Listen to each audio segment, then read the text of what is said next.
Qatar is home to 37 of the most important coral species in the world today, each of them uniquely adapted to survive the Gulf's extreme temperatures.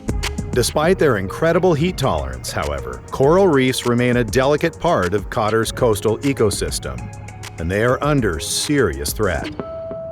Damaged by overfishing, coastal development, sedimentation, and man-made pollution, these otherwise resilient coral reefs are dying. But all is not lost. New and emerging technologies, such as coral gardening, have shown great promise in reintroducing coral species to ecosystems across the world.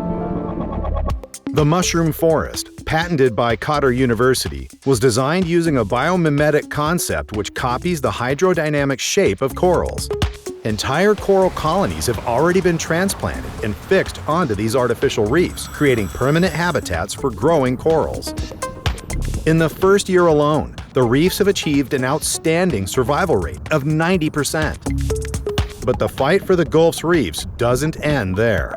Supported by Qatar's Ministry of Municipality, the ESC also adapted an aquatic fisheries research center laboratory with state-of-the-art aquariums specifically designed for growing coral. It is in these labs that scientists further explore coral gardening technologies, including fragmentation, which involves cutting existing corals and cloning resilient species; husbandry, or the science of increasing growing rates and survival after fragmentation; and outplanting, where baby corals are released and planted in the wild. To increase the success of the ESC's coral gardening technology, it currently focuses much of its study on the 7 most resistant species in Qatar.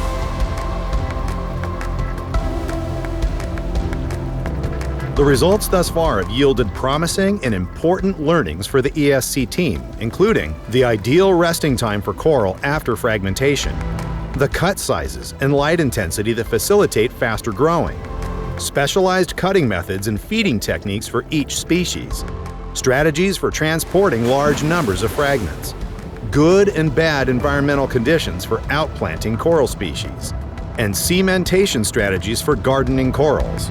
The ESC study has already made the Qatar Marine Zone a global epicenter for improving knowledge around coral reef restoration.